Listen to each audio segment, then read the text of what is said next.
দাদুবাড়ি থেকে 5-10 মিনিট হাঁটলেই এই নার্সারিটা পড়ে। তো সবসময় আসা যাওয়ার পথে এই নার্সারিটা আমার চোখে পড়ে, তাই ওই নার্সারিতে গেলাম। বাবা, এত বেশি গাছের দাম ছিল। আবার নার্সারির লোকটাকে জিজ্ঞেস করলাম, আমি মনে হয় আপনার সাথে পড়েছিলাম, আপনি কি আমাকে চিনেন? লোকটা এমন একটা ভাব ধরলো, এত বিরক্ততা এসেছিল, তাই চৌরাস্তা একটা নার্সারিতে চলে গিয়েছি। আসেন, নার্সারিতে কি কি ফুল আছে এবং আমরা কি কি কিনেছি সবকিছু মিলেই রয়েছে আজকের এই ভিডিও। আসসালামু আলাইকুম, সবাই কেমন আছেন? আমি মিম বলছি। আজকে চলে গিয়েছিলাম চৌরাস্তার বনলতা নার্সারিতে। এই নার্সারিটাও আমার শ্বশুর বাড়ির রাস্তায় পড়েছে। তো আসা যাওয়ার পথে সবসময় এই নার্সারির যে ফুল ফুটে থাকে সেই ফুলগুলো সবসময় আমার মন কেড়ে নেয়। প্রায় ভাবতাম কখন যে যাব। আজকে সেই সুযোগটা হয়েছিল এবং আমার কাজিনদেরকে সঙ্গে নিয়ে আমি চলে গিয়েছিলাম কিছু গাছ কেনার উদ্দেশ্যে, এবং গাছগুলো আমরা সবাই মিলে আজকে লাগাবো। তো প্রথমে আমরা বেশ কয়েকটা গাঁদা ফুল কিনে নিই। গাঁদা ফুল প্রায় 30টার মতো গাছ কিনে নিয়েছিলাম, এবং ওদের নার্সারিতে আমি দেখলাম ভালোই গাছ আছে, এবং গাছের যে দামটা সেটা আমার কাছে অনেক বেশি রিজনেবল লেগেছিল। যেহেতু আমি চিটংয়ে অনেক নার্সারি থেকেই গাছ কিনেছি, তো আমার কাছে মনে হয়েছিল এই নার্সারিটার মোটামুটি গাছের দামগুলো অনেক কম। যেহেতু আমার পেজে অনেক নোয়াখালীর আপু ভাইয়া আছেন, তাদের সুবিধার্থে আমি ওনাদের নাম্বারগুলো দেখিয়ে দিলাম, এবং আপনারা ওনাদের নাম্বারে কল দিয়ে যোগাযোগ করতে পারবেন।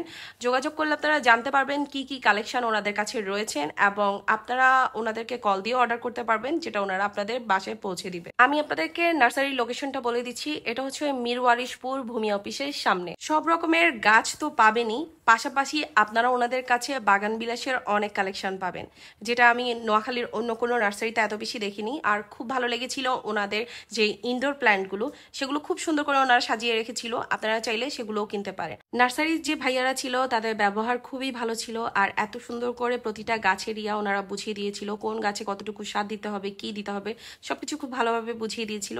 আমাদের গাছ কেনা শেষ, সবকিছু শেষ, এখন সুন্দর করে আমাদের গাড়িতে তুলে দিয়েছিল। একদম গাড়ি ভর্তি করে গাছ নিয়ে যাচ্ছি, খুব ভালো লাগছে। আসলে যখন আপনি বাগান করা শুরু করবেন তখন আপনি এমনভাবে গাছের প্রেমে পড়বেন, যেখানেই গাছ দেখবেন আপনার কিনতে ইচ্ছা করবে। চলে যাচ্ছি সুন্দর করে বাড়ির উদ্দেশ্যে, আর খুবই ভালো লাগছে। সত্যি আমি যখন গাছ কিনি না তখন আমার কাছে খুব ভালো লাগে। আর বাড়িতে পৌঁছেই সুন্দর করে গাছ লাগানো শুরু করে দিয়েছি। শুধু আমি একা না, আমরা সব কাজিনরা মিলে গাছ লাগাচ্ছিলাম। হঠাৎ করে এই কাকু আসে তিলের খাজা নিয়ে। এটা অনেক দিন পরে খাবো, এবং তিলের খাজা দেখে আমার ছেলে মেয়ে তো অনেক এক্সাইটেড। তিলের খাজা শক্ত হ্যাঁ? না না, এটা নারকেলের খাজা না? নারকেলের খাজা। সত্যি কথা বলতে এগুলো দেখলে ছোটবেলার কথা অনেক বেশি মনে পড়ে, এবং খুব মিস করি সবকিছু। ফেরিওয়ালা আসলে কে কার আগে দৌড়ে যাবে এবং কি এনেছে, কি কিনবো সবার আগে, এটাই থাকতো।